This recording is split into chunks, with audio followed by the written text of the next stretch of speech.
You're going to meet the leader of a social enterprise that's embracing the energy transition. New Dawn Enterprises is dedicated to community building on the lovely Cape Breton Island in Nova Scotia. They own multiple properties that vary in age and size. Each come with their own energy challenge, or in this case, opportunities to transition to efficient net zero buildings. Joining me will be Erika Shea, the president and CEO of New Dawn Enterprises, who will share their inspirational renewable energy journey.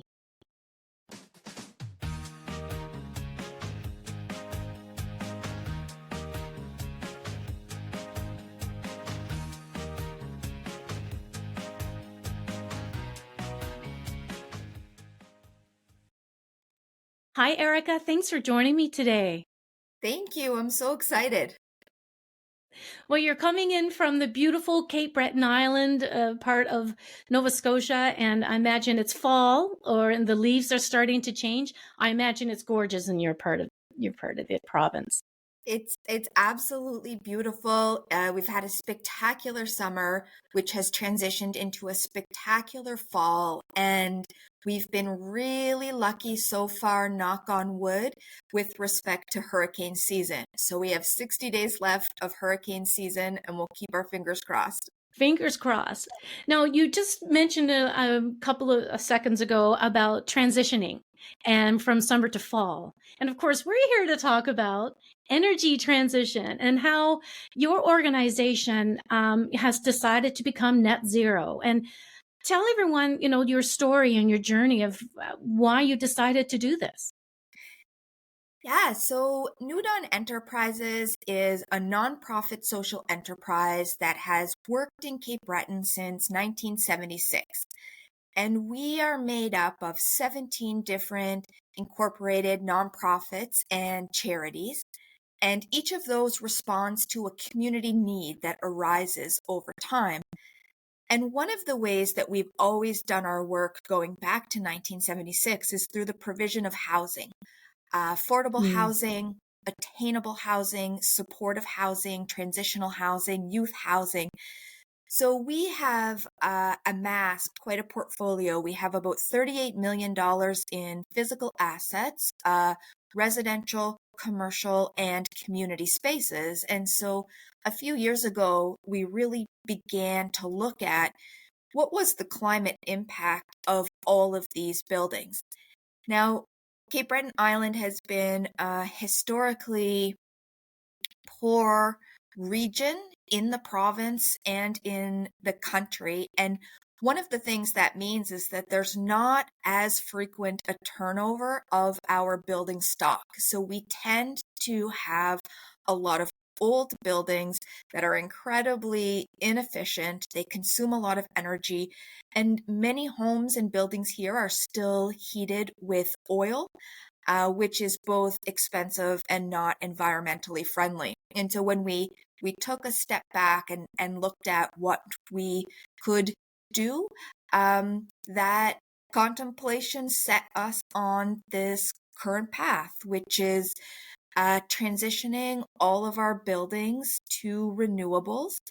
And that is preceded by retrofitting all of our buildings so that we can lower their energy consumption and then transition their remaining energy demand over to renewables. Energy poverty, is definitely a concern everywhere. On an earlier podcast, we had Efficiency Canada talk to us about energy poverty. It can affect anyone. And what are your thoughts on the energy poverty crisis in your part of Nova Scotia? Yeah, it's quite striking, actually. So in December 2023, Efficiency One, which is the Nova Scotia version of Efficiency Canada, give or take, Right. they released a study of energy poverty in Nova Scotia.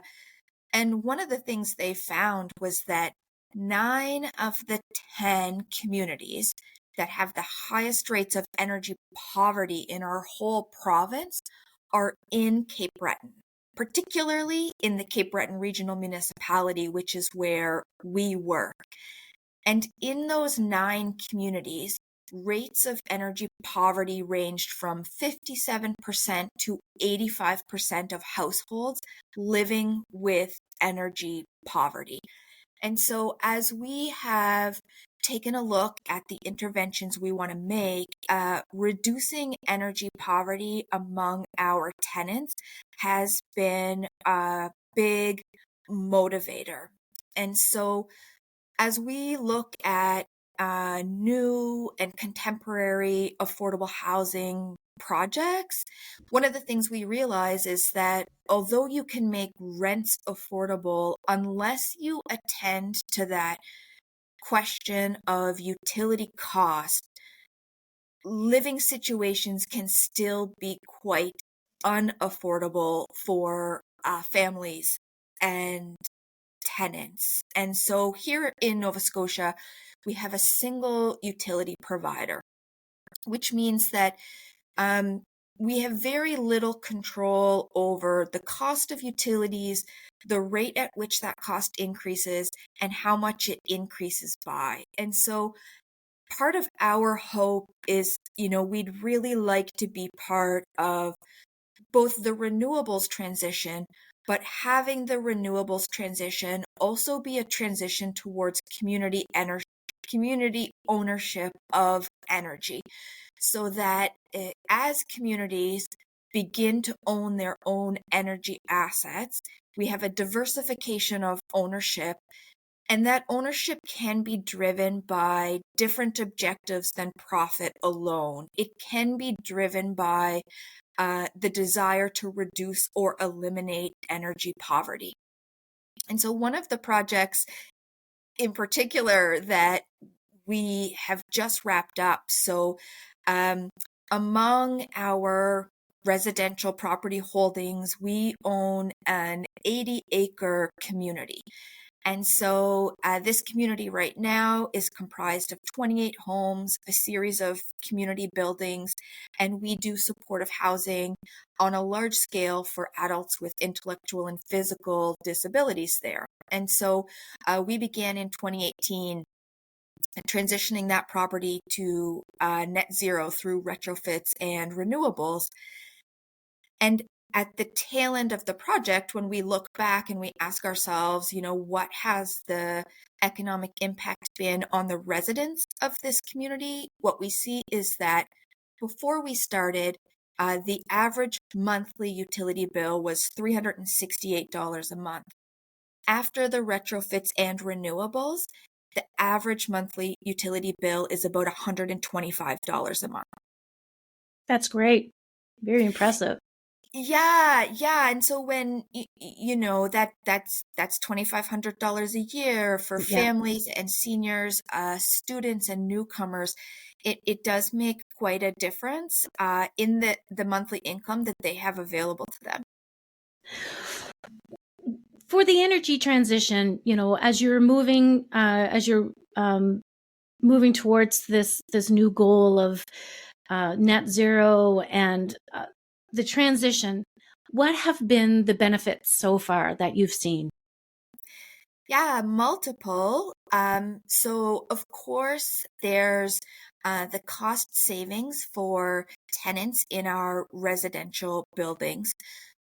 One of the very kind of practical, technical outcomes of this transition, as we've moved tenants away from oil heating and towards heat pumps, we're able to offer better climate control, dehumidification, and air conditioning, which tenants previously didn't have. And historically, Cape Breton Island was not a terribly warm place. There would be about 2 weeks every summer, last week of July, first week of August, where we would get temperatures in the high 20s, early 30s.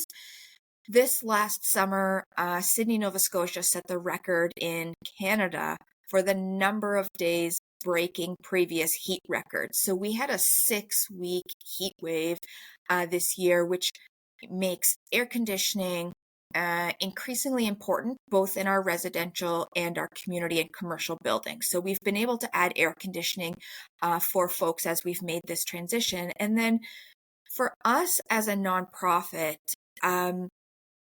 we are ever balancing our financial foundation and our social mandate. And so we need to be incredibly fiscally responsible. And when we look across our organization at what our largest expense categories are, it includes staffing, utilities, and property tax. And so, two of the three don't have a lot of flexibility therein. We can't do much about our property taxes. As a service organization, our staff are at the center of everything we do, but we can do something about the utility costs in our organization. And so we've seen in another project, another retrofit project that we've just wrapped up, our offices are located in a 40,000 square foot building that was built in 1958. And when we acquired it in 2012, it was heated by the original 1958 oil-fired hot water boiler system. No upgrades, still chugging along, and just consuming incredible amounts of oil. And so we transitioned to the building last year, eliminated the oil, went to a heat pump system, replaced the windows, put on a new roof, and we have reduced our energy expenses. We've cut them in half. So we've gone from about $150,000 a year to $70,000 a year. And that includes the cost to add in air conditioning for tenants in that facility as well. Very inspiring message, and process that you've gone through. What advice would you give to other social enterprises and nonprofits if they're exploring the transition to renewable energy? When we started very early days back in like 2012, 2013, and our first energy efficiency intervention was adding heat pumps to some of our supportive housing units. And so we added 8 heat pumps, and at the time, because we didn't have any in-house expertise and it was more challenging, we're a pretty small community, and so even finding outside expertise and contractors who were familiar with heat pump installations at that time was a bit of a challenge. But we worked our way through, and since then have kind of just taken one bite at a time. And each time you take a bite, you're more confident in the work that you're doing. You amass over time some level of in-house expertise and contract management and renewables project management. And this transition for nonprofits, for charities, for social enterprises, there's just so much embedded benefit for the climate, for those that we serve, and for our organizations' operating performance. And we found, particularly over the last 5 to 7 years, that at different levels of government, so local, provincial, and national, there is an increasing array of incentive programs and financing for renewables, which, 10 years ago was quite a sell. But as the technologies and adoption of the technologies becomes more commonplace, traditional financing through banks and credit unions becomes a bit of an easier undertaking, and then pairing that with the funding programs that governments are ever introducing to try to meet their own climate goals and targets. And so I think my advice would be just get started. Just take a little bite to begin and see where that leads. As you wade through it, it tends to be a lot easier and a little less complex than you might imagine at the outset. What's next for New Dawn Enterprises? What does the next year or so look like for the energy transition? What you're doing? Yeah, well, we're having just wrapped up our first 700 kilowatt community solar array. So that array is 1,800 panels. We have a feasibility study for our next two arrays.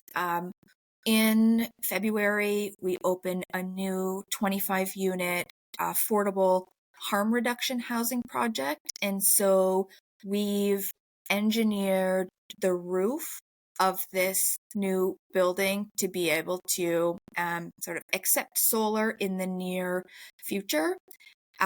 We're also at the very outset of building a new 26,000 square foot youth and family center in the community of Glace Bay, and working towards having an array ready to go for that facility when it opens in 2026. And as we've probed this climate question and these efficiency paths a little more, we've really been introduced to the world of passive design for new construction. And so where in the past we were doing a lot of retrofits of old buildings, it's been really exciting now to apply that same intention to how we're building new buildings. And so building incredibly energy efficient passive buildings that can be net zero from the outset when they're paired with solar. So that's as we look ahead and really continuing to advocate for, affordable utilities. When we talk about affordable housing, those two have to go hand in hand, and that democratic transition away from how we've dealt with energy in the past as we transition to renewables, really wanting to see that not only benefit the climate, but benefit all of our community members equally. That was wonderful. I really appreciate you taking the time and sharing your inspirational story of how you are transitioning your energy over to more efficient ways of doing it. Really great. And I hope this inspires other people and other organizations to follow your lead, and appreciate it. Thank you so much. This has been so lovely. Thank you. All right. Have a great day. We'll talk to you later. Great. Okay. All right. I'm just going to stop recording. So that was Erika Shea. Thank you so much for joining me today. And thank you for listening in or watching. This is the Reimagined Energy podcast. It's sponsored by Smart Energy Halifax. It's an energy conference that's held every April here in Halifax, and they have awesome speakers and topics. And I really think you should register because it's a really great informational event. I'm your host, Maria McGowan, and I hope to see you next time. Bye for now.